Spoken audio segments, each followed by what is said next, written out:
प्यारे juniors, welcome to the second lecture of friction. आज की क्लास शुरू करने से पहले आज की क्लास का जो हमारा थॉट है वो ये कि confidence boost up whereas over confidence kills.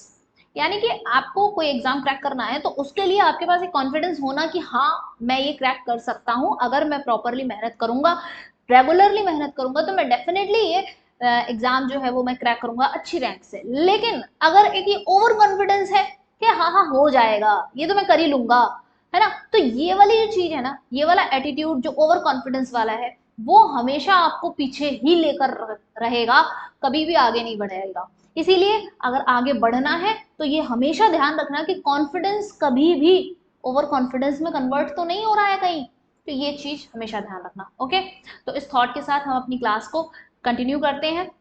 पिछले वाले लेक्चर में मैंने लास्ट ना एक क्वेश्चन पर एंड किया था, फ्रिक्शन का जो पार्ट 1 वाला है उसमें एक क्वेश्चन पे एंड किया था। उसके बाद मुझे एक और क्वेश्चन कराना है, तो पहले मैं उस क्वेश्चन से ही आज हम शुरू करते हैं। ठीक है, ये वाला क्वेश्चन है। क्वेश्चन पढ़ो, क्या कह रहा है हमारा क्वेश्चन कि अ हैवी यूनिफॉर्म चेन, एक हैवी सी एक यूनिफॉर्म चेन है on the horizontal table top if the coefficient of friction between the chain and the table surface is 0.2, what is the maximum fraction of the length of the chain can hang down the table। ठीक है, अगर तुम्हें question समझ में आ गया है तो उसको सॉल्व करना शुरू करो, नहीं आया है तो फिर यहां समझो। ठीक है, तो जैसे कि सपोज करो कि ये हमारी कोई टेबल है, मैंने इस तरह से ये एक टेबल बना दी। ठीक है, ये मेरी क्या है, टेबल। ओके, अब क्या हो रहा है कि इसके ऊपर एक चेन है, यहाँ पर चेन कुछ इस तरीके से इसके ऊपर लटकी है और आधा पार्ट जो है इसमें से कुछ नीचे लटका हुआ है। तो कह रहा है ना कि एक हॉरिजॉन्टल टेबल के ऊपर, एक हॉरिजॉन्टल टेबल है उसके ऊपर एक यूनिफॉर्म चेन है। यूनिफॉर्म चेन मतलब पूरी एक ही लेंथ की, एक ही थिकनेस की चेन है, पूरे टाइम पूरी जगह पर एक ही थिकनेस है, ये है मतलब। ठीक है, और ये टेबल पर, हॉरिजॉन्टल टेबल पर रखी हुई है और इस टेबल और चेन, ये टेबल और चेन के बीच में यहाँ पर जो कोफिशिएंट ऑफ फ्रिक्शन है दैट इज 0.2। तो कोफिशिएंट ऑफ फ्रिक्शन देने का मतलब क्या है कि यहाँ पे भाई ये टेबल जो है ये रफ सरफेस है, तो 0.2 इसका क्या दे रखा है, म्यू दे रखा है। ठीक है, तो कहीं भी अगर सरफेस का कोफिशिएंट ऑफ फ्रिक्शन दे रखा है तो इसका मतलब म्यू दे रखा है। What is the maximum fraction of the length of the chain, मतलब इस चेन का कितना फ्रैक्शन जो है वो can hang down the table, मतलब टेबल से नीचे लटक सकता है। तो अब मान लेते हैं कि अगर total length of the, total length में मान लू, टोटल लेंथ,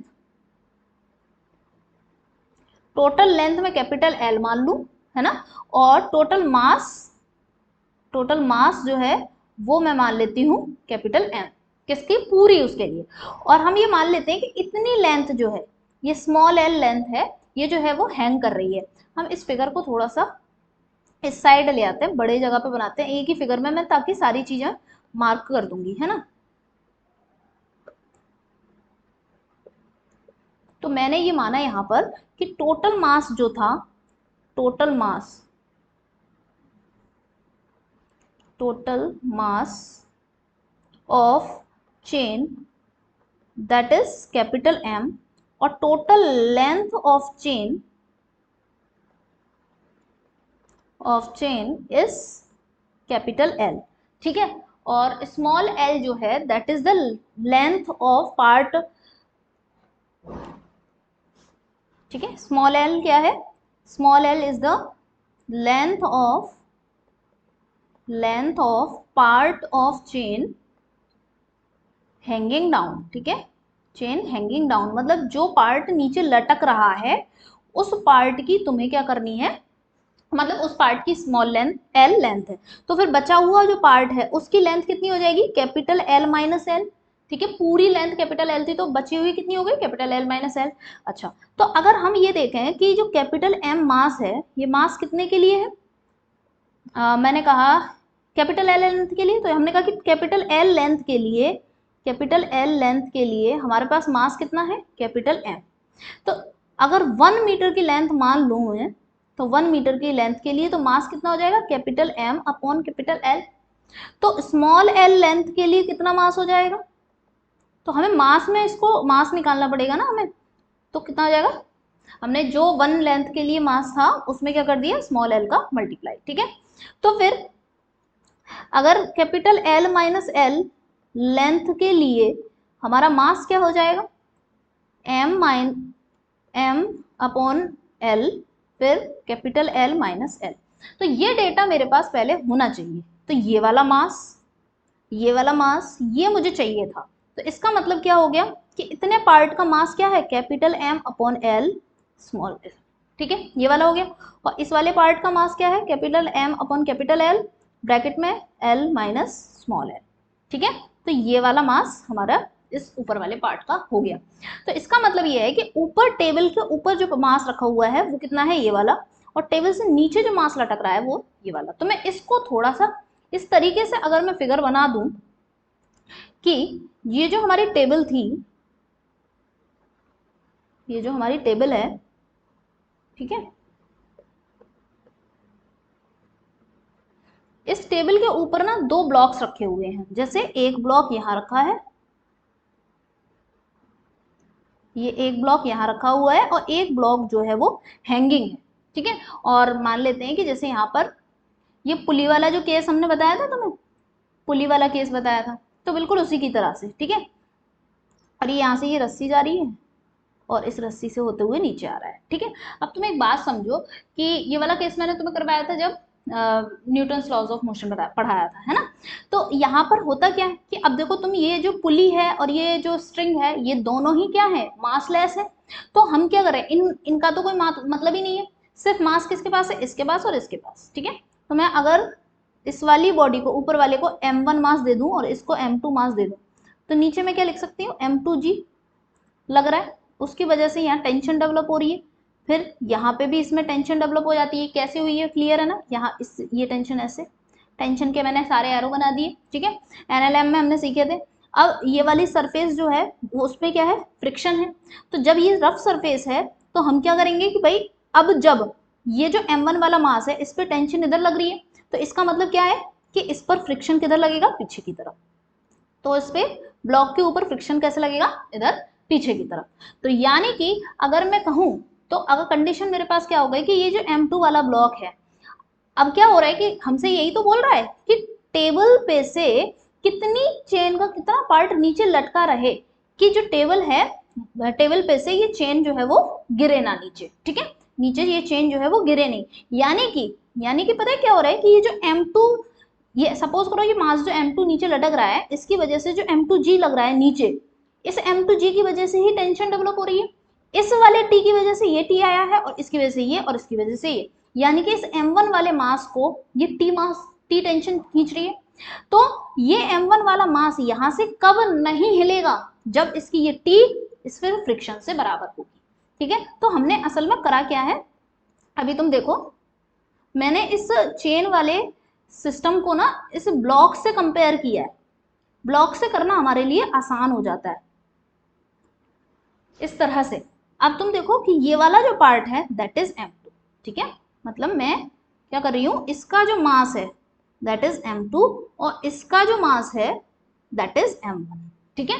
अगर इसके मास की वजह से ही तो नीचे m2g लग रहा होगा, फिर उसके बाद इस m2g की वजह से यहाँ पर टेंशन डेवलप होगी। यहाँ ये स्प्रिंग नहीं है, चेन है, ठीक है, तो ये चेन है, तो इसमें यहाँ पर टेंशन डेवलप होगी और यहाँ पर ये क्या है, चेन पे फ्रिक्शन लग रहा होगा, तो अगेन यहाँ पर एक टेंशन ऐसे डेवलप होगी। ये जो टेंशन डेवलप हो रही है ये फ्रिक्शन के बराबर होगी, तभी तो ये वाला पार्ट जो है चेन का ये ऊपर ही बना रहेगा। तो ये वाले का मास निकाला और इसका मास निकाला, इसको हमने इस तरह से इस वाले सिस्टम से इक्विवेलेंट करके सॉल्व करेंगे।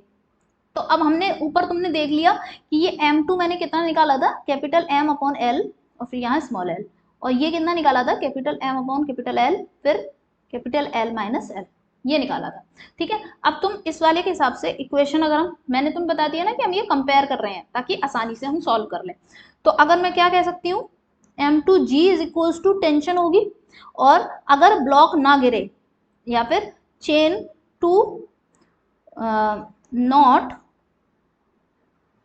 क्या लिखे हैं मतलब ऐसे लिख सकते हैं कि हमारी चेन नीचे ना गिरे, उसके लिए हमारी कंडीशन क्या होना चाहिए, हमारी कंडीशन क्या होनी चाहिए कि टेंशन जो है वो फ्रिक्शन के बराबर हो जाए। यानी कि कि friction should be equals to m2g, है ना, फ्रिक्शन m2g के बराबर रहनी चाहिए, पहली वाली इक्वेशन है ना। अच्छा, और वैसे फ्रिक्शन हमारा किसके बराबर होगा, फ्रिक्शन किसके बराबर होगा, म्यू एन के बराबर होता है। और फ्रिक्शन लग किसके, ये फ्रिक्शन लग रहा है ना म्यू एन, म्यू क्वेश्चन में दिया था मुझे इस सरफेस के लिए, ठीक है। एन क्या होगा, यहाँ से ये होगा एन, यहाँ से अगर हम करेंगे ये m1g और यही तो इस तरह से एन लगेगा, ठीक है। तो हमारे पास क्या आ गया, म्यू m1, और m1 मैंने क्या माना था, अभी चलो इतना ही रख लेते हैं ना। तो अब तुम्हें क्या करना है कि यहां से इक्वेट करना है m2g is equals to mu m1, m2 क्या माना था, capital M small l upon इस तरह से g equals to mu m1 क्या माना था, देखो ऊपर ये वाला हमने m1 लिखा था, तो capital M upon capital L, L minus L, ठीक है। इससे क्या हुआ, ये अच्छा इधर g लिखना भूल गई मैं, ये g, ठीक है। तो ये सब एक दूसरे से क्या हो गए, कैंसिल आउट हो गए। तो अब हम क्या कर सकते हैं, यहाँ पे small l equals to mu bracket में l माइनस l। क्वेश्चन में हमें म्यू की वैल्यू दे रखी है, क्या दे रखी है, 0.2 और फिर l माइनस l।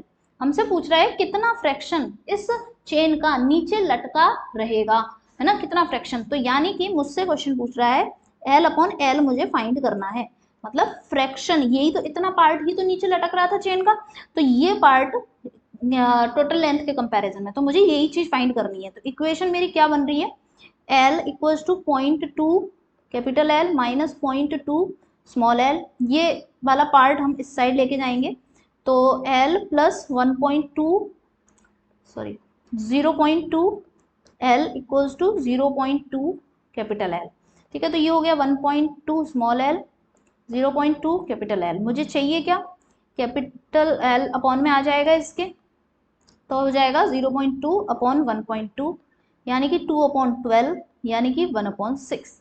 तो 1/6 पार्ट, है ना, तो हम क्या कह सकते हैं, ऐसे भी तो लिख सकते हैं, small l is equals to 1/6 of capital L, ठीक है। तो पूरी लेंथ का 1/6 पार्ट जो है वो अगर नीचे लटका रहे तो ये चेन जो है वो नीचे नहीं गिरेगी। तो आंसर क्या लगा देंगे हम, पहला वाला, ठीक है। 1/6 पार्ट क्या है, वो नीचे लटका रहे तो कोई प्रॉब्लम नहीं है, चेन नीचे नहीं गिरेगी, ठीक है।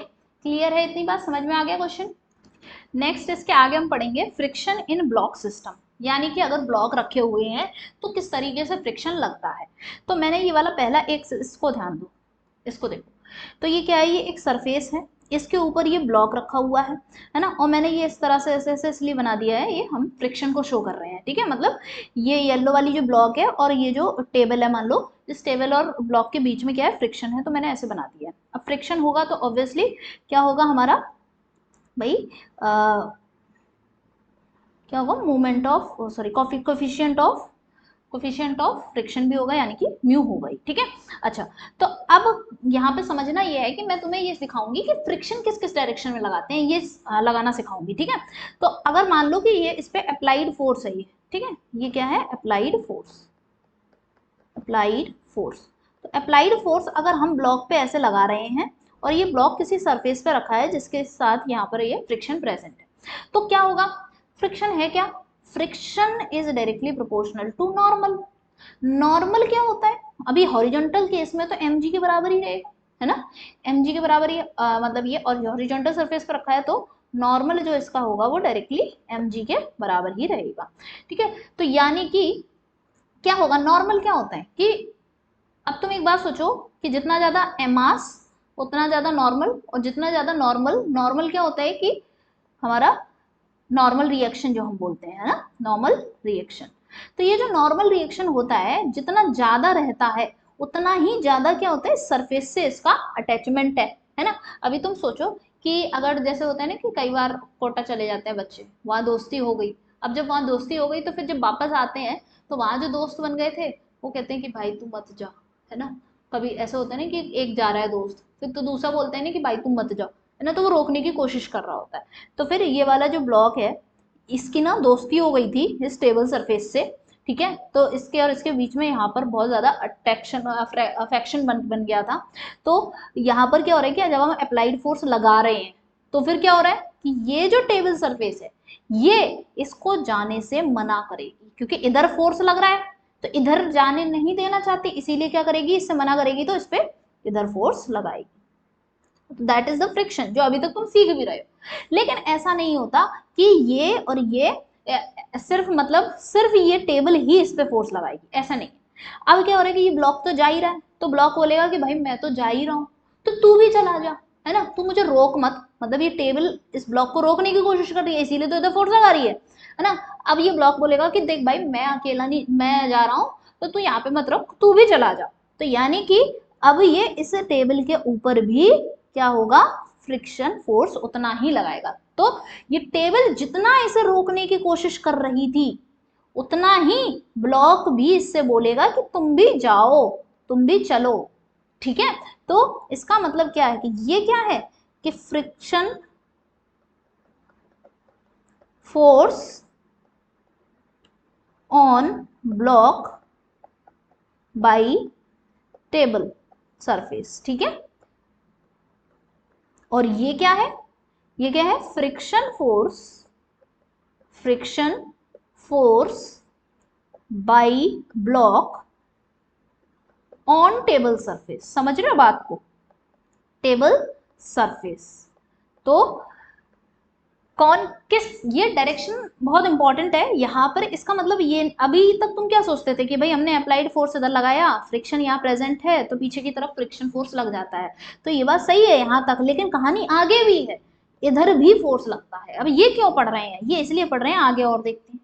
सपोज करो कि दो ब्लॉक ऐसे रखे हुए, ठीक है। अब फ्रिक्शन यहाँ इन दोनों ब्लॉक के बीच में है, ये ब्लॉक ए है और ये ब्लॉक बी है, ठीक है।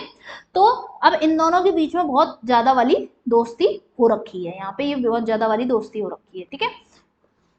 तो अब क्या होगा जब इनकी दोस्ती हो रखी है, तो अब ब्लॉक ए के घर से बुलावा आया कि भाई चलो बेटा घर पे चलो, तो फिर पर ब्लॉक ए की तो बी से दोस्ती हो रखी थी, तो बी क्या बोलेगा कि नहीं तुम यार मत जाओ, ठीक है। तो बी ने इसे रोकने की कोशिश की, तो फ्रिक्शन लगाया, ठीक है, फ्रिक्शन लगाया। अब ए बोलेगा बी से कि नहीं मैं जा रहा हूं, तो अब तुम रुको मत, मुझे तो जाना ही पड़ेगा, मेरे ऊपर फोर्स लग रहा है तो मुझे तो जाना ही पड़ेगा, तो तुम भी चले जाओ। तो उसने उसके ऊपर भी फोर्स लगा दिया। तो इस तरीके से ए पे जब अप्लाइड फोर्स लगा, तो यहाँ फ्रिक्शन होने की वजह से ए के ऊपर अपोजिट डायरेक्शन में फ्रिक्शन लगा, सेम फोर्स, सेम वैल्यू का फोर्स अपोजिट डायरेक्शन में बी पर लगेगा। क्यों, क्योंकि ये इक्वल एंड अपोजिट रिएक्शन वाला आ गया, equal and opposite reaction, action का रिएक्शन जो आता है अपोजिट, है ना। तो एक्शन क्या था, ये चीज एक्शन ही तो थी, बी ने एफ लगाया फ्रिक्शन, ठीक है। तो एयर के इस फ्रिक्शन की वजह से यहाँ पर भी एज अ रिएक्शन इस पे भी फोर्स आ गया, ठीक है। तो इस तरह से हम क्या करते हैं, अब यहाँ पर नीचे क्यों नहीं लग रहा, क्योंकि यहाँ पर मैंने ऐसे ऐसे ऐसे करके बनाया नहीं है ना, तो इट मीन्स क्या है, ये सरफेस स्मूथ है, ठीक है, ये स्मूथ है, स्मूथ है तो फिर भाई यहाँ पर फ्रिक्शन वाली बात करेंगे नहीं, ठीक है। तो कोई फोर्स नहीं, स्मूथ है, अब देखो स्मूथ है ना, फ्रिक्शन है नहीं, फ्रिक्शन नहीं है तो मतलब यहाँ पे अभी कोई अटैचमेंट नहीं है, यहाँ पे कोई अटैचमेंट नहीं है, तो बी की कोई दोस्ती नहीं है इस टेबल सरफेस से, तो इस टेबल इसे रोकने की भी कोशिश नहीं कर रही है, ठीक है। तो बी जा रहा है तो चला जा भाई, मुझे नहीं रोकना तुझे, जा, ऐसे बोल रही है टेबल। अब देखो इसकी बात करते हैं, अब देखो यहाँ पर ये ए है, ये बी है, ठीक है। अब क्या हो रहा है कि ए और बी के बीच में भी दोस्ती है और बी और टेबल के बीच में भी दोस्ती है।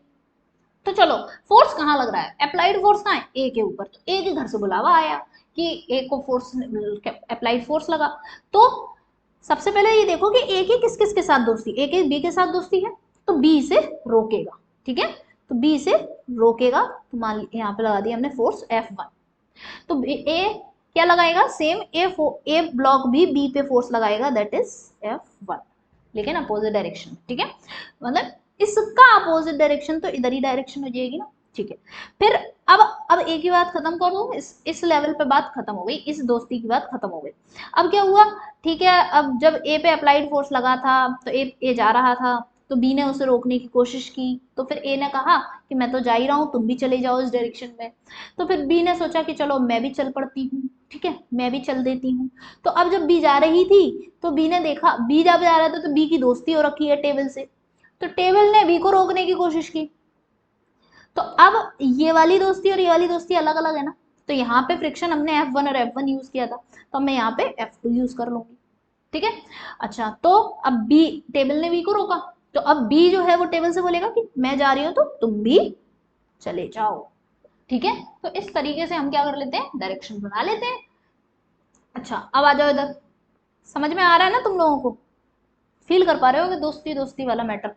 अब देखो अप्लाइड, अब तुम्हें ये नहीं कि ए से शुरू करना है, ये देखा करो अप्लाइड फोर्स कहाँ लग रहा है। अब तुमसे दुनिया का कहीं का भी कैसा भी बना दे ब्लॉक सिस्टम और उसमें फ्रिक्शन के डायरेक्शन बनवाने को बोले तो तुम तुरंत बना दोगे, ठीक है। जैसे मैं बता रही हूँ ना उसी सोच से बनाना तो तुम्हारे लिए बहुत आसान हो जाएगा।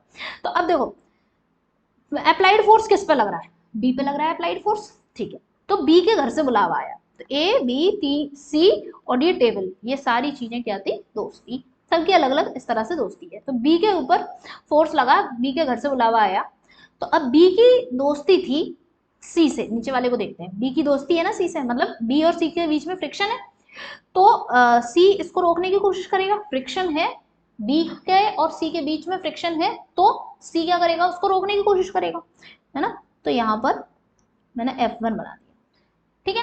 तो बी के ऊपर लगाया, ये किसने लगाया, सी ने लगाया है, तो फिर बी बोलेगा कि भाई मैं भी जा रहा हूँ तू भी चला जा, तो F1 भी, ये हो गया।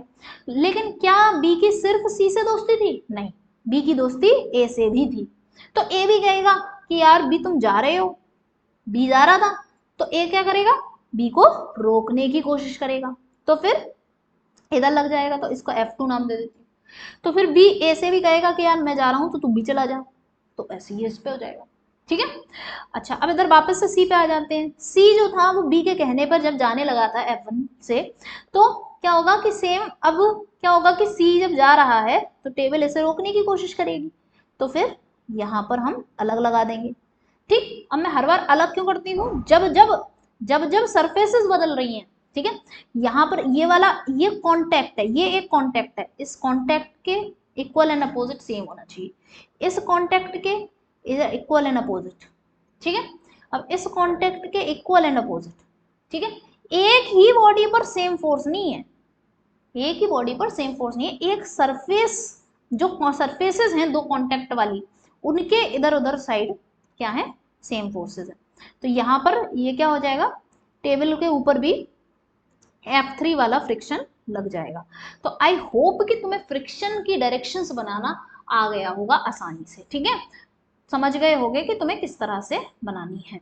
तो ये बहुत बार बच्चों को कंफ्यूज करती हैं कि यार हम कैसे ये डायरेक्शंस बनाएं, तो अब तो क्लियर हो गया होगा। अब हम देखते हैं कि टू ब्लॉक प्रॉब्लम आती है, ये हमारे पास जैसे कि ए ब्लॉक है, ब्लॉक ए, और ये ब्लॉक है बी, और ए और बी के बीच में फ्रिक्शन है, तो फ्रिक्शन है तो फिर इसका म्यू दे रखा है, म्यू, ठीक है, फ्रिक्शन दे रखा है, और ये जो सरफेस है दिस इज स्मूथ,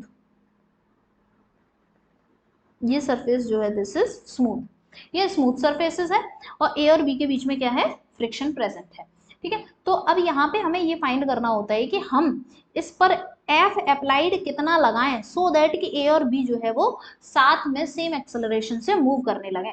तो to find the what will be the value of F, मतलब ये जो है हमें एक केस की तरह तो मैं करा दे रही हूँ, मतलब क्वेश्चंस वगैरह आते हैं इस तरह से तो तुम्हें आसानी हो जाती है। तो वैल्यू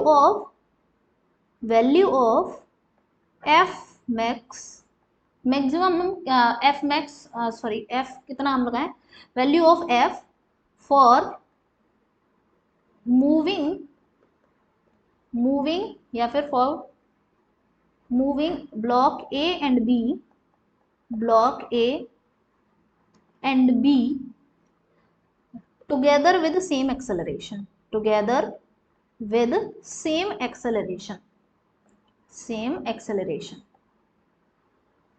तो दोनों ही ब्लॉक सेम एक्सेलरेशन से चल पड़े, तो ऐसा कितना मैं इस पे अप्लाइड फोर्स ए पे लगाऊं, ठीक है। तो अभी एक बात बताओ, तो एक्सेलरेशन के लिए हम क्या करेंगे, अप्लाइड फोर्स एफ है, टोटल मास, अच्छा चलो वो छोड़ो ऐसे मत समझो। तो अभी मेरे को फिर से क्या करना पड़ेगा, यहाँ पे मुझे फ्रिक्शंस की डायरेक्शन बनाना आना चाहिए, ऐसे केस में मुझे फ्रिक्शन की डायरेक्शन बनाना आना चाहिए। दोबारा से मैं ब्लॉक्स बना लेती हूँ, ये ब्लॉक बी और ये ब्लॉक ए, ठीक है, ये ब्लॉक ए, ये ब्लॉक बी। फिर उसके बाद क्या हो रहा है, इस पे लगा एफ, कैपिटल एफ, नीचे यहाँ पे फ्रिक्शन था तो फिर इस पे क्या लगेगा, फ्रिक्शन, और फिर इस साइड भी फ्रिक्शन, और यहाँ तो स्मूथ ही था, ठीक है, यहाँ तो ये क्या है, स्मूथ है, तो स्मूथ है तो फिर फ्रिक्शन लगाने की कोई जरूरत है नहीं है, यहाँ पे रफ था तो इसलिए मैंने वहां पे फ्रिक्शन लगा दिया। ठीक है, तो अब हम क्या करेंगे, फ्री बॉडी डायग्राम देखेंगे। तो अब तुम देख सकते हो फ्री बॉडी डायग्राम, ए का फ्री बॉडी डायग्राम और बी का फ्री बॉडी डायग्राम। ठीक है, ए का फ्री बॉडी डायग्राम देखेंगे तो ए के ऊपर आगे की तरफ कैपिटल एफ लग रहा है, पीछे की तरफ फ्रिक्शन लग रहा है, और बी के ऊपर आगे की तरफ फ्रिक्शन लग रहा है। ठीक है, तो अगर ए इसके हिसाब से मैं इक्वेशन बनाऊं तो ये इस पर, ये भी ए एक्सेलरेशन से मूव कर रहा है और ये भी ए एक्सेलरेशन से मूव कर रहा है ना, दोनों ही सेम एक्सेलरेशन से मूव कर रहे हैं। तो ए वाले ब्लॉक के हिसाब से क्या इक्वेशन बननी चाहिए, ए वाले ब्लॉक के हिसाब से F capital F minus small F equals to M A, सही है इक्वेशन। ठीक है, और बी वाले ब्लॉक पे तो सिर्फ एफ स्मॉल एफ ही लग रहा है, तो मैं क्या लिख दूंगी, एम बी ए। तो ये दो इक्वेशन हैं जो आगे हेल्प करेंगी। ठीक है, यही दो मेन इक्वेशन है। ठीक है, यही दो मेन इक्वेशन है, इन्हीं दो मेन इक्वेशन से हम क्या कर लेते हैं, है ना, अभी इन्हीं दो मेन इक्वेशन से हमें एक्सेलरेशन निकालना होता है और एफ मैक्स हमें निकालना है, मतलब एफ कितना हम लगा सकते हैं मैक्सिमम। अब मैं यहाँ पे से कैपिटल एफ निकालती हूँ। ठीक है, तो मेरे पास दो इक्वेशन आ चुकी है, ये इक्वेशन 1 और ये इक्वेशन 2। तो इन दो इक्वेशन पे थोड़ा सा ध्यान देना जरा, कि अगर मुझे कैपिटल एफ जो अप्लाइड फोर्स है वो निकालना है कि कितना निकाल सकते हैं ना, तो फ्रिक्शन के टर्म्स में।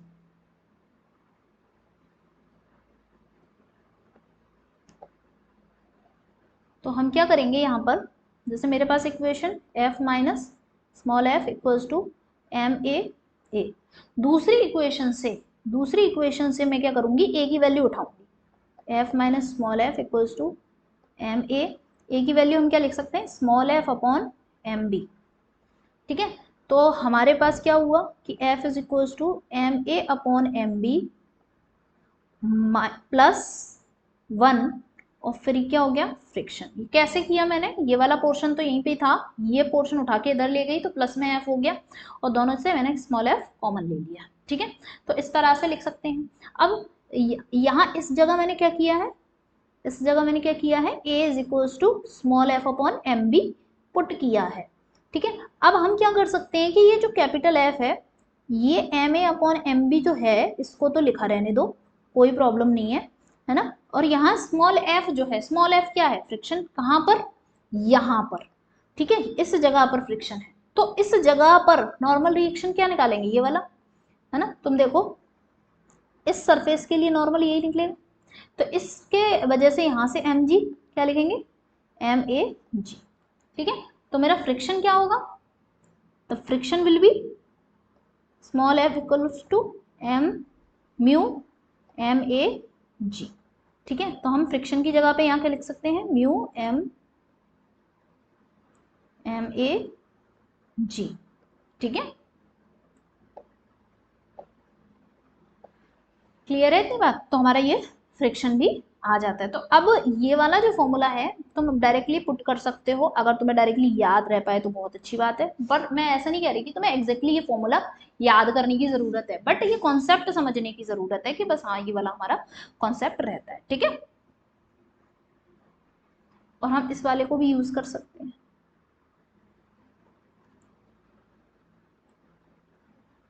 ओके, अच्छा अब नेक्स्ट हम देखते हैं, अच्छा अप्लाइड फोर्स एक्सेलरेशन हम क्या लिख सकते हैं यहाँ पर, एक्सेलरेशन का फॉर्मूला हम क्या लिख सकते हैं, एक्सेलरेशन का फॉर्मूला अगर तुम देखो तो हम यहाँ पर ये भी लिख, क्योंकि हमारे पास टोटल फोर्स क्या है, अप्लाइड फोर्स एफ है। अगर टोटल पूरा सिस्टम देखा जाए, ये पूरा सिस्टम जो है इसके ऊपर फोर्सेस क्या लग रहे हैं, ये कैपिटल एफ, फिर ये स्मॉल एफ और ये वाला स्मॉल एफ। अगर इन दोनों ब्लॉक को पूरा एक सिस्टम मान लिया जाए तो इसके ऊपर स्मॉल एफ और ये वाला एफ तो कैंसिल आउट ही है ना, होने है ना, ये तो इंटरनल फोर्सेस हो गए। फिर उस हिसाब से फिर हमारे पास क्या हो गया, सिर्फ कैपिटल एफ। तो हमारे पास नेट अगर मैं एक्सेलरेशन लिखूं तो क्या लिख सकते हैं, a equals to M A plus M B.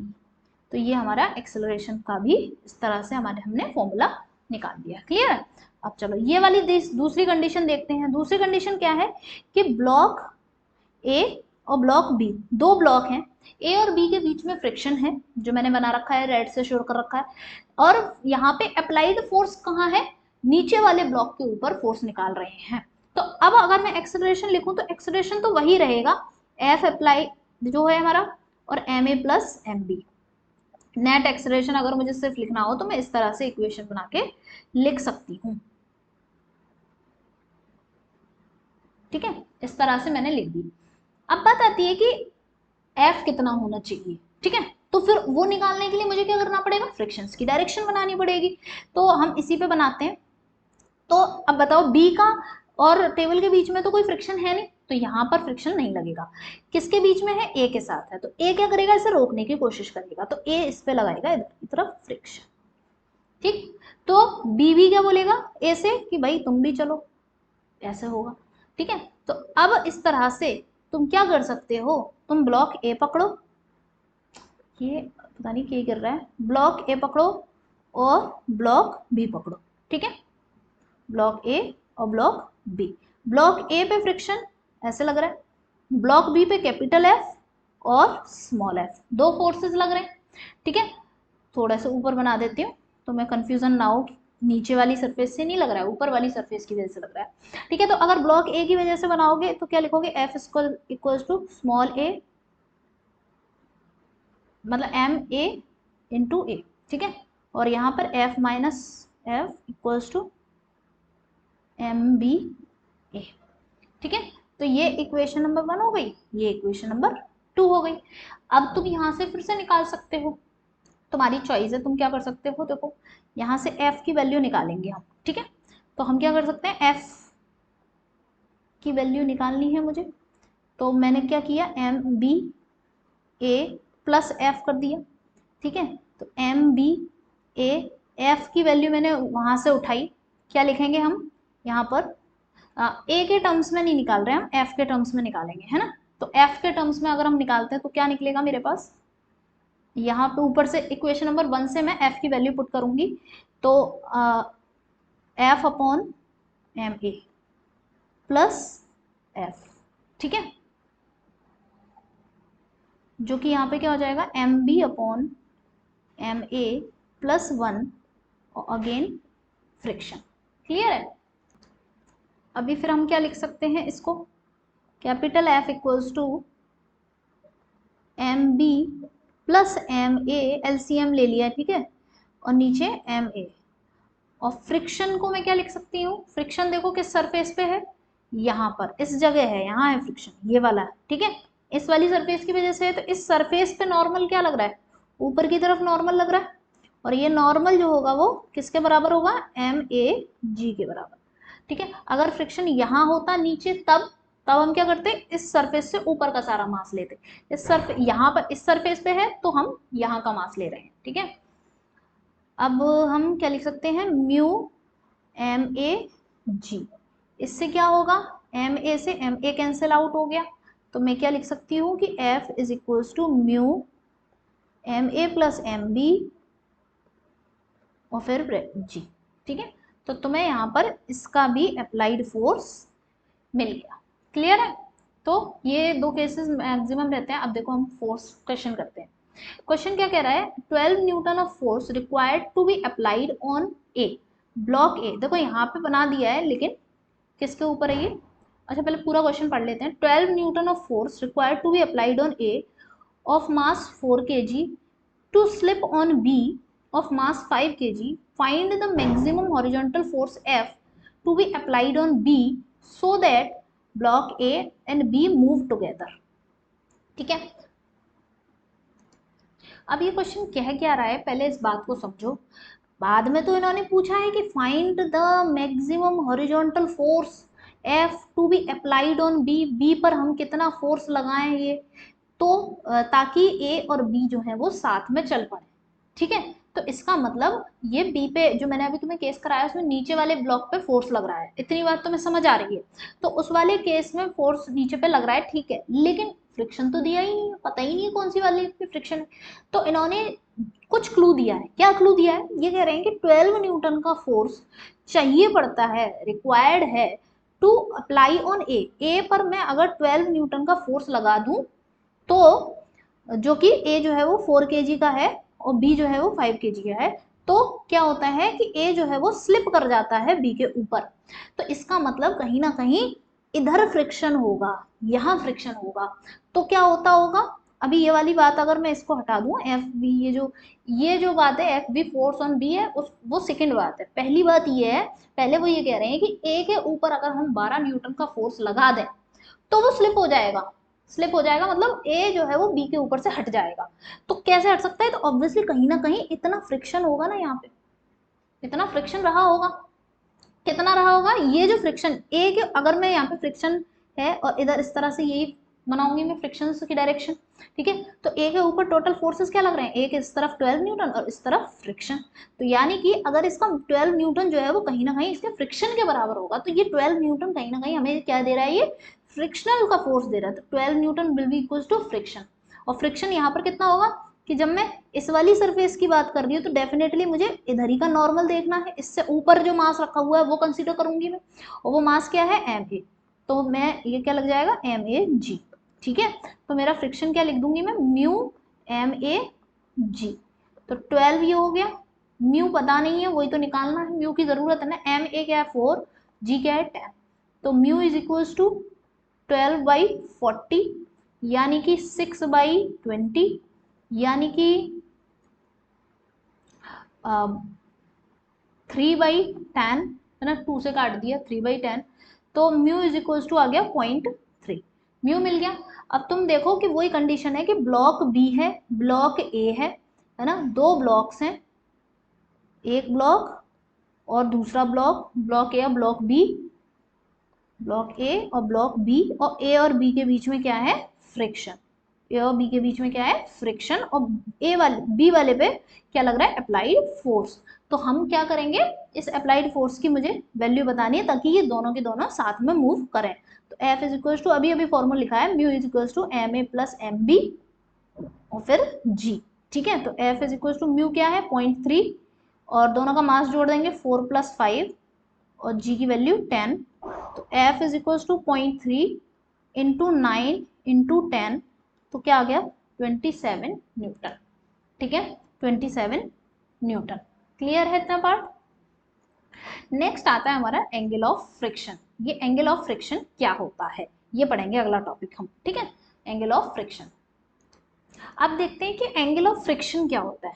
Angle of friction क्या है? The angle which the resultant of limiting friction and the normal reaction। क्या बोल रहा है कि limiting friction and normal reaction के बीच में, ठीक है, the angle which the resultant of limiting friction and normal reaction, normal reaction limiting friction का जो रिजल्टेंट होता है वो जो एंगल बनाता है किसके साथ? डायरेक्शन ऑफ नॉर्मल रिएक्शन के साथ, उसे कहते हैं एंगल ऑफ फ्रिक्शन। तो पहले हम सारे फोर्सेस देखते हैं एक बार। जैसे हमारा ये ब्लॉक है, इसके ऊपर मैंने कहा कि ये एफ अप्लाइड लग रहा है, मतलब मैंने ऐसे एफ फोर्स लगाया, तो अगर यहाँ पे फ्रिक्शन होगा तो फिर ऐसे ही तो फ्रिक्शन लगेगा, ये फ्रिक्शन लग गया। अब अगर इसका मास m है तो इसके ऊपर नीचे की तरफ क्या लगेगा? mg लगेगा, और ऊपर की तरफ क्या हो जाएगा? नॉर्मल। तो ये हमने क्या कर दिए? सारे फोर्सेस शो कर दिए। तो अब अगर तुम ध्यान दो तो इसके क्वेश्चन, यहाँ पे ये लाइन क्या कह रही है कि जो resultant of limiting friction and normal reaction, तो लिमिटिंग ये क्या है? यही तो नॉर्मल रिएक्शन है। नॉर्मल रिएक्शन ये हमारी क्या है? Normal reaction. और ये क्या है? Limiting friction. लिमिटिंग फ्रिक्शन ये हमारा लिमिटिंग फ्रिक्शन है। तो इन दोनों का पहले तो रिजल्टेंट, तो यानी कि तुम्हें क्या करना है? पहले तो ये देखो, ये मैंने बना दी लिमिटिंग रिएक्शन फ्रिक्शन की डायरेक्शन, और ये हो गई नॉर्मल रिएक्शन। ठीक है, दोनों परपेंडिकुलर हैं एक दूसरे के, ये नॉर्मल और ये फ्रिक्शन। इनका जो रिजल्टेंट आएगा ऑब्वियसली ऐसे करके आएगा रिजल्टेंट इनका, इसको हम दे देते हैं आर। इसी रिजल्टेंट का नाम होता है कॉन्टैक्ट फोर्स। इसको क्या बोलते हैं हम? Contact force. ठीक है, इसको हम कॉन्टैक्ट फोर्स बोलते हैं। ये नॉर्मल रिएक्शन के साथ जो एंगल बना रहा होता है उसे बोलते हैं एंगल ऑफ फ्रिक्शन। क्या बोलते हैं? Angle of friction. तो हम इस एंगल ऑफ फ्रिक्शन को कैसे लिख सकते हैं? अभी तुम देखो कि अगर मैं इसका tan लूं, tan लैम्डा, तो tan lambda will be equals to क्या लिख सकते हैं बताओ? ये इस तरह से एक ट्राइंगल बन रहा है, राइट एंगल ट्राइंगल। तो इस राइट एंगल ट्राइंगल की ये जो परपेंडिकुलर है वो कौन बना रहा है? फ्रिक्शन। तो यानी कि F अपॉन बेस कौन बना रहा है? ये नॉर्मल। तो हम क्या लिख देंगे? n। ठीक है, फ्रिक्शन किसके बराबर होता है? म्यू n के बराबर। तो tan lambda equals to mu N upon N, N से एन कैंसिल हो जाएगा, तो इस तरह से मेरे पास आ जाता है 10 lambda is equals to mu. ठीक है, तो हमें ये ध्यान रखना है कि 10 लैम्डा इक्वल्स टू म्यू। तो या फिर हम ऐसे भी लिख सकते हैं कि lambda is equals to 10 inverse mu. ठीक है, किसी भी तरीके से आप लिख सकते हैं इसको। ओके, चलो अब एक अच्छा सा क्वेश्चन करते हैं। अगर अच्छा, उससे पहले एक और बात समझ लो कि ये कॉन्टैक्ट फोर्स से रिलेटेड। तो तुमने कॉन्टैक्ट फोर्स जो था आर, उसको ऐसे लिख लिया। हम इस कॉन्टैक्ट फोर्स के बारे में बात कुछ ऐसे भी तो कर सकते हैं कि अगर इसकी रिजल्टेंट की मैग्नीट्यूड वाली वैल्यू मैं देखूं तो मैं क्या ऐसे नहीं लिख सकती कि under root N square plus F square. बताओ, नहीं लिख सकती कि, क्योंकि इधर क्या था मेरा फ्रिक्शन, इधर क्या है नॉर्मल। दो वेक्टर्स परपेंडिकुलर हो तो उनके रिजल्टेंट को हम इस तरह लिख सकते हैं, बिल्कुल, है ना। तो चलो बस इसी तरह से हमने लिख दिया है। तो ये आर इक्वल्स टू एफ को क्या लिख सकते हैं, एफ लिख सकते हैं म्यू एन का स्क्वायर, म्यू एन का होल स्क्वायर, है ना, म्यू एन का होल स्क्वायर। ठीक, तो अब तुम देखोगे कि अगर इसमें से एन स्क्वायर जो है वो कॉमन ले लो, एन स्क्वायर कॉमन ले लो, तो अंदर क्या रह जाएगा 1 प्लस म्यू स्क्वायर। तो एन स्क्वायर बाहर आ जाएगा, तो ये हो जाता है N under root 1 plus mu square. ठीक है, this is very important formula कि तुम्हें ये पता होना चाहिए कॉन्टैक्ट फोर्स क्या होता है। और वो कॉन्टैक्ट फोर्स नॉर्मल रिएक्शन नहीं होता, कॉन्टैक्ट फोर्स होता है नॉर्मल रिएक्शन फिर under root 1 plus mu square. और ये कैसे आया है समझ गए तुम। ठीक है, चलो अब इतनी नॉलेज के साथ तुम ये वाला कॉन्सेप्ट समझो। ये क्वेश्चन बहुत अच्छा है, तुम्हें बहुत सारी बातें समझा देता है।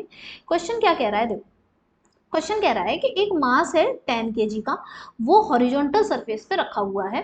ठीक है, स्टैटिक फ्रिक्शन हमको दे रखा है 0.5। ठीक है, इस coefficient of static friction, coefficient of, ठीक है, और काइनेटिक फ्रिक्शन का जो कोफिशिएंट है वो 0.045 दे रखा है। ठीक है, तो अब कंडीशन क्या है कि भाई ये हमारा है ब्लॉक इधर रखा हुआ है। ठीक है, ये ब्लॉक है। ठीक है, थोड़ा, अब ये 10 kg का है, इसका म्यू एस क्या है, क्या है कोफिशिएंट ऑफ स्टैटिक फ्रिक्शन जो कि 0.5 दे रखा है, और म्यू के क्या है 0.45 दे रखा है। क्लियर है। अब तुम यहां से म्यू एस से और म्यू के से क्या निकाल सकते हैं भैया, अब हम आगे देखेंगे। क्वेश्चन हमसे कह रहा है कि फाइंड द एक्सेलरेशन।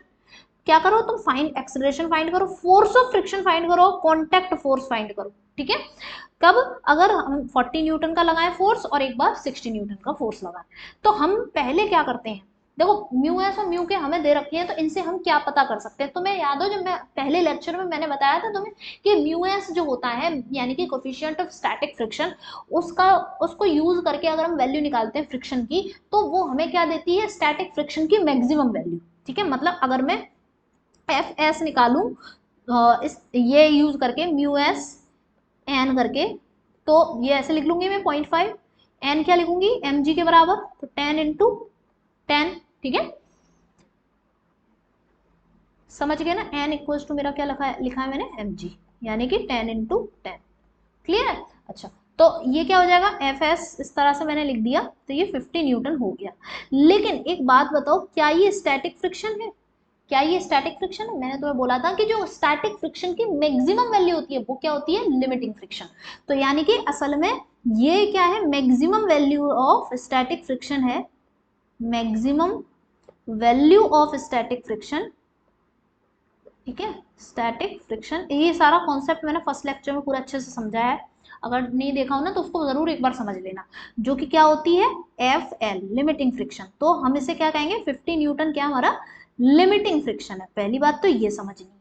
ठीक है, अब बात आती है कि म्यू के से हम निकालेंगे, तो म्यू के की हेल्प से हम क्या निकाल सकते हैं, एफ के, काइनेटिक फ्रिक्शन। ठीक है, तो म्यू के इंटू एन, म्यू के क्या है 0.45, एन क्या है वही 10 इंटू 10, तो इससे एफ के मुझे मिल जाता है 45 न्यूटन। ठीक है, 45 न्यूटन। एक तो ये चीज मिल गई। अब ये चीजें तो क्वेश्चन में हमें दी हुई थी, अब हमें ये देखना है कि पहला सवाल हम जो सॉल्व करेंगे वो ये देखेंगे कि 40 न्यूटन का अगर फोर्स लगाया, 40 न्यूटन का फोर्स लगा रहे हैं, तो बताओ एक्सेलरेशन क्या होगा। तो अगर तुम 40 न्यूटन का फोर्स लगाओगे, पहला पार्ट, एफ अप्लाइड जो है तुम्हारा, एफ अप्लाइड जो कि है 40 न्यूटन, ये 40 न्यूटन का फोर्स जो है वो लेस देन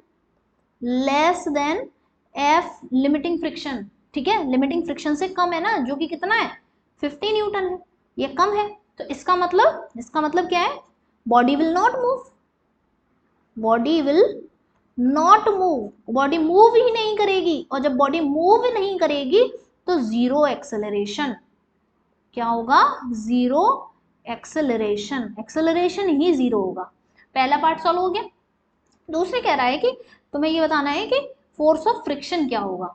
तो फोर्स ऑफ फ्रिक्शन क्या होगा कि अब फोर्स ऑफ फ्रिक्शन पूछा है, फोर्स ऑफ फ्रिक्शन, तो फोर्स ऑफ फ्रिक्शन यहाँ पे कौन सा फ्रिक्शन होगा, बॉडी मूव तो कर नहीं रही है ना। तो अब यहाँ पे बताओ क्या काइनेटिक फ्रिक्शन होगा, अरे जब मूव ही नहीं कर रही है तो काइनेटिक फ्रिक्शन का तो कोई मतलब ही नहीं है, क्यों, क्योंकि नो मूवमेंट, नो मूव, कोई मूव ही नहीं कर रही, तो फिर क्या होगा, स्टैटिक फ्रिक्शन होगा, क्यों, मूव नहीं कर रही है, अप्लाइड फोर्स लग रहा है ना, फोर्स अप्लाइड है और मूव नहीं कर रही है, इसका मतलब स्टैटिक फ्रिक्शन होगा। तो कितना होगा बताओ, क्या ये होगा जो हमने 50 न्यूटन निकाला था, ये तो मैक्सिमम वैल्यू होती है, ठीक है, ये नहीं होगा, क्या होगा, जितना अप्लाइड फोर्स है उतना ही होगा, कितना, 40 न्यूटन।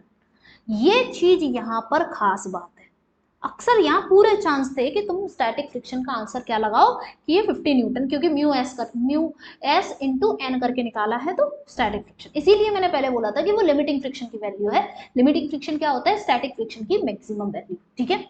अच्छा, अब कॉन्टेक्ट फोर्स क्या होगा, कॉन्टेक्ट फोर्स, कॉन्टेक्ट फोर्स जिसको हम आर से लिखते हैं, जो कि क्या होता है अंडर रूट एन, या फिर ऐसे लिख देती हूँ मैं, N under root 1 plus mu square, इस तरह से लिख देते हैं, ठीक है।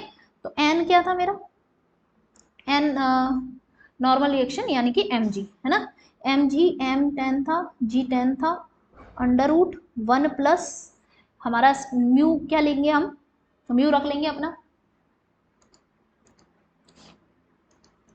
तो म्यू ऑब्वियसली मुझे क्या रखना होगा, स्टैटिक फ्रिक्शन का जो कोफिशिएंट था, क्योंकि बॉडी अभी रेस्ट पे है इसलिए, तो हमारा म्यू क्या है 0.5, तो 0.5 का स्क्वायर, ठीक है। तो r इज इक्वल टू 100, फिर ब्रैकेट में 1 प्लस 0.25, तो इस चीज को मैं आगे इस तरह से यहाँ सॉल्व करती हूँ, under root 100 multiply under root 1.25, ठीक है।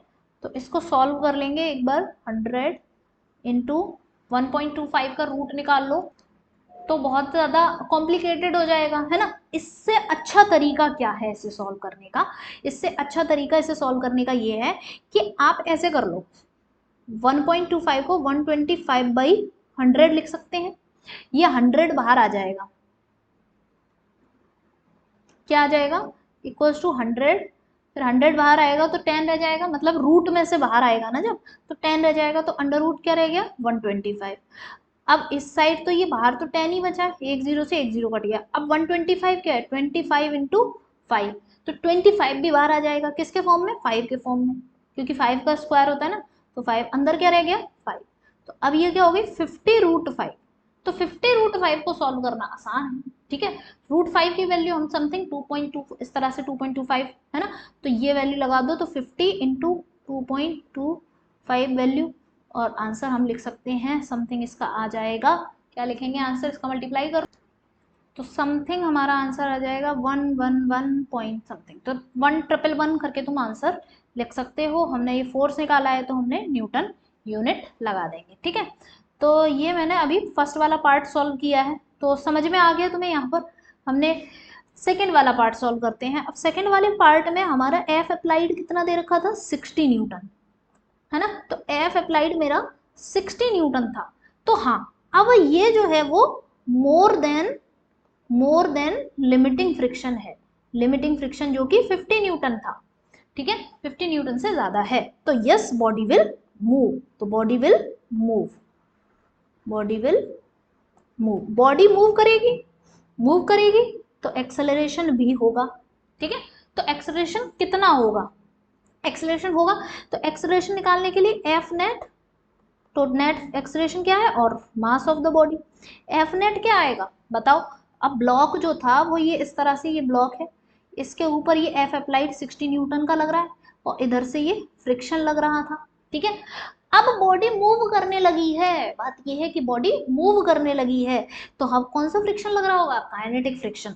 तो एफ नेट यानी कि 60 minus kinetic friction upon mass 10 दे रखा था, तो 60 माइनस काइनेटिक फ्रिक्शन क्या है 0.545 म्यू लगाया मैंने, फिर एन और एन की वैल्यू mg करके लगा दी, ठीक है, अपॉन 10। तो इस तरह से एक्सेलरेशन क्या आ गया 60 माइनस 45 60 माइनस 45 अपॉन 10 यानी कि 15 अपॉन 10, तो लगभग 1.5 मीटर पर सेकेंड स्क्वायर। क्लियर है इतनी बात, तो हमारा क्या आ गया 1.5 मीटर पर सेकेंड स्क्वायर।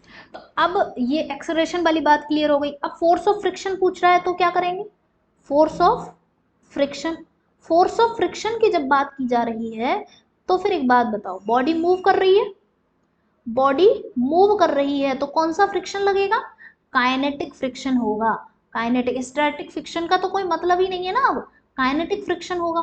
तो काइनेटिक फ्रिक्शन जब होगा तो हम कितना होगा वो काइनेटिक फ्रिक्शन, ऑब्वियसली म्यू के एन, जो कि हमने अभी ऊपर सॉल्व किया है खूब अच्छे से, कितना आया था 45 न्यूटन, ठीक है। कॉन्टैक्ट फोर्स अगर निकालना हो तो अब क्या करेंगे, कॉन्टैक्ट फोर्स, कॉन्टैक्ट फोर्स निकालना हो तो हम क्या करेंगे, वही R is equals to N under root 1 plus mu square. अब एन तो हमारा वही रहना है mg के बराबर, यानी कि 100 ब्रैकेट अंडर रूट में 1 प्लस म्यू क्या रखेंगे इस बार 0.04 सॉरी 0.5, ठीक है 0.45 0.45 का स्क्वायर। क्यों, काइनेटिक फ्रिक्शन अल्लाह ही म्यू के रखना पड़ेगा क्योंकि बॉडी मूव कर रही है।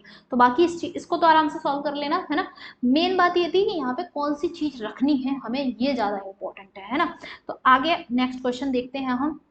नेक्स्ट क्वेश्चन क्या कह रहा है कि in the adjoining figure the coefficient of friction between the wedge of mass capital M, है ना, and the block of mass small m, दिख रहा है ना कैपिटल एम और ये स्मॉल एम, इनके बीच में कोफिशिएंट ऑफ फ्रिक्शन क्या है म्यू, ठीक। Find the minimum horizontal force F, ये मिनिमम हॉरिजॉन्टल फोर्स एफ क्या होगा to keep the block stationary with respect to the wedge, मतलब ये स्मॉल एम वाला जो वेज है ये स्टेशनरी बना रहे इसी पर, तो कितना होगा। तो अभी एक बात बताओ, ये फोर्स एफ, तो अब अल्टीमेटली हमें बात स्मॉल छोटे वाले ब्लॉक के बारे में बात की जा रही है, ठीक है। तो हम यहाँ पे सेपरेट बड़ा बड़ा सा फिगर बना के देखते हैं। तो ये बड़ा सा फिगर बना लिया, ठीक है। अब हो क्या रहा है, यहाँ कैपिटल एम, ये स्मॉल एम, ठीक है। अब मैंने इस पे ये फोर्स कैपिटल एफ लगाया,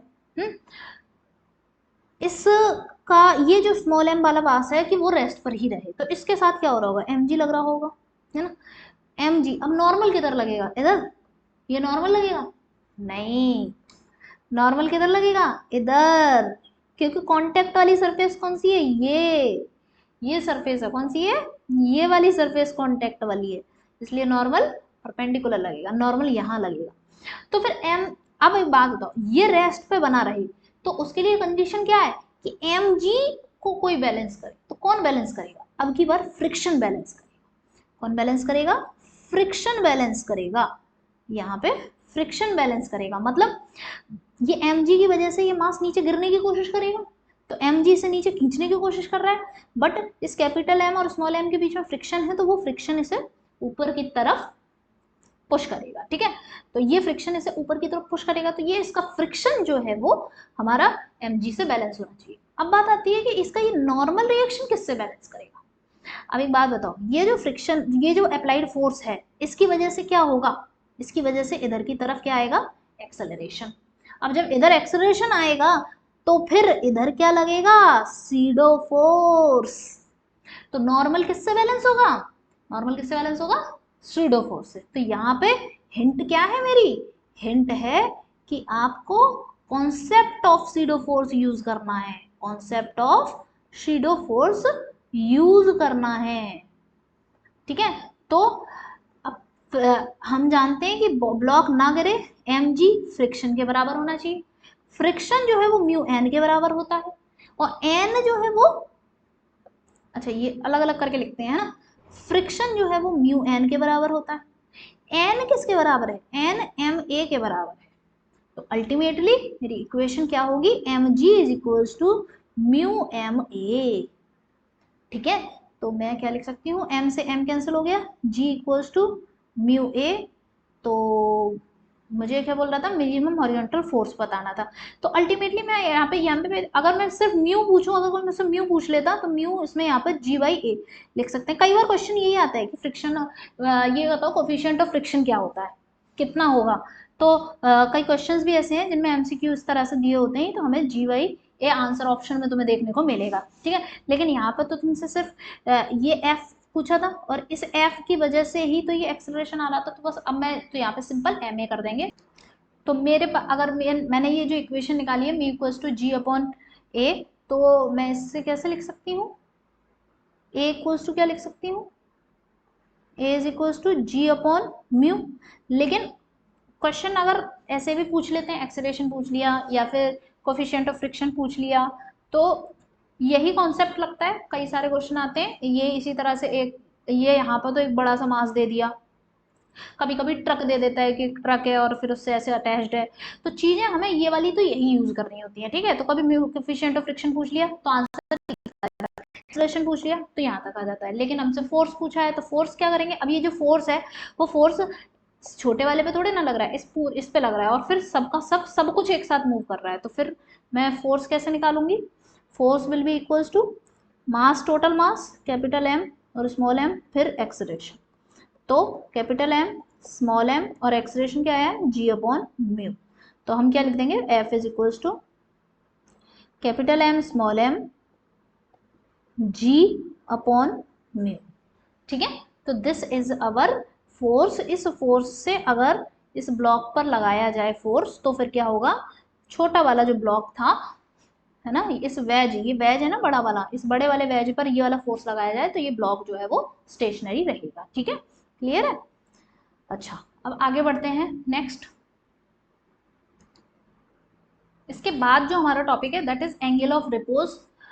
अभी वैसे हम इसी लेक्चर में कवर अप कर देते, लेकिन मैंने थोड़ा सा टाइम ज़्यादा लेंदी हो जाएगा फिर लेक्चर।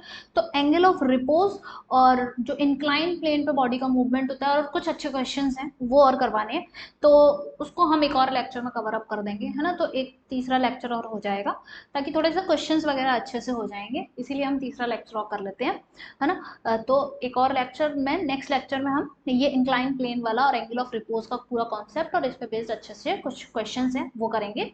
तो नेक्स्ट लेक्चर में मिलते हैं, ठीक है। तो यहाँ तक के अच्छे से नोट्स बना लेना और क्वेश्चन प्रैक्टिस साथ ही साथ करते जाना, और वीडियो को लाइक कर देना, कमेंट करके जरूर जाना यार, तुम्हारा कमेंट ही ना मेरा मोटिवेशन है। तुम्हें कैसा लगता है, तुम्हें अच्छा लगता है तो मुझे अच्छा लगता है, और फिर मेरे को और अच्छे से काम करने का पुश मिलता है ना। सो लाइक करना, कमेंट कर देना और सब्सक्राइब कर लेना ठीक है। बाकी जो तुम्हें करना है वो कर लेना, ठीक है। Bye bye.